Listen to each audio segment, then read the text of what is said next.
রাসূল সাল্লাল্লাহু আলাইহি ওয়াসাল্লামকে স্বপ্নে দেখতে চাইলে 5টি পরীক্ষিত আমল করুন আমার প্রিয় ভাই বন্ধুরা। তাহলে রাসূলকে আপনি স্বপ্নে দেখতে পারবেন।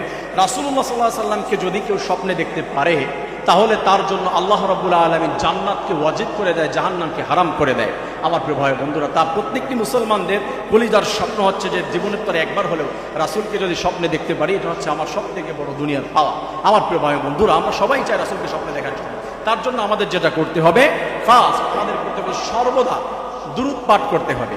আপনি যদি নামাজের ভিতরে যে দুরূদ ইব্রাহিম আছে, আল্লাহুম্মা সাল্লি আলা মুহাম্মাদ ওয়া আলা আলি মুহাম্মাদ ইলা আখির, এটার শেষ পর্যন্ত পড়তে পারেন, অথবা আপনি শর্ট করে দুরূদ পড়তে পারেন যে সাল্লাল্লাহু আলাইহি ওয়াসাল্লাম।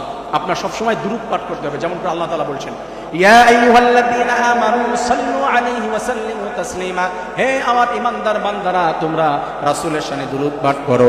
আল্লাহ তাআলা বলেছেন আমিও দুরূদ পাঠ করেছি, আমার ফেরেশতারাও দুরূদ পাঠ করেছে। সেই দুরূদ যদি আপনি পাঠ করতে পারেন, রাসূল আপনার সঙ্গে স্বপ্নে দেখা দিবেন ইনশাআল্লাহ।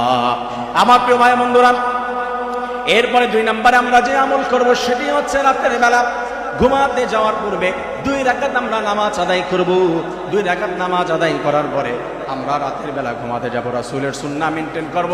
3 নম্বরে হলো নামাজ আদায় করে ডান কাতে আমরা যখন ঘুমাতে যাব, ঘুমানোর সময় আমরা দোয়া করব আল্লাহুম্মা বিসমিকা আমুতু ওয়া আহয়া, আল্লাহ তাআলার নামে এই দোয়াটি আমরা পাঠ করব।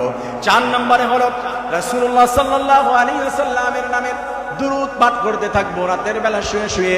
এবং এই দোয়া পড়ার পরে আল্লাহ রাসূল সাল্লাল্লাহু আলাইহি ওয়াসাল্লামের যে অবয়ব রয়েছে আমরা হাদিসের মধ্যে শুনেছি, এটা আমরা কল্পনা করতে থাকবো আর আল্লাহ তাআলার কাছে মনে মনে দোয়া করতে থাকবো। 5 নম্বরে যে আল্লাহ রাতের বেলা সমস্ত বিপদ আপদ থেকে তুমি আমাকে রক্ষা করে নাও, আল্লাহ রাসূলকে আমাকে স্বপ্নে দেখার জন্য ব্যবস্থা করে দাও।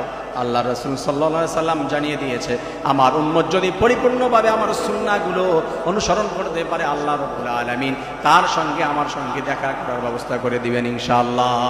আমার প্রিয় ভাই বন্ধুরা, এই আমলগুলো যদি আমরা করতে পারি ইনশাআল্লাহ কন্টিনিউয়াসলি, একটা পর্যায়ে দেখা যাচ্ছে রাসূলের সুন্নাহ যদি প্রত্যেকটা আমরা মানতে পারি, আল্লাহ রাসূল সাল্লাল্লাহু আলাইহি সাল্লাম অবশ্যই আমাদেরকে স্বপ্নের মধ্যে দেখা দিবে। আর যদি দেখা একবার দিয়ে ফেলে তাহলে মনে রাখবেন আপনার জন্য আল্লাহ তাআলা জান্নাতকে ওয়াজিব করে দিবেন। সুবহানাল্লাহ। রাসূলের প্রতি এই আমলগুলো আমরা করে আল্লাহ তাআলাকে খুশি করে রাসূলকে স্বপ্নে দেখা তৌফিক দান করুন। আমিন।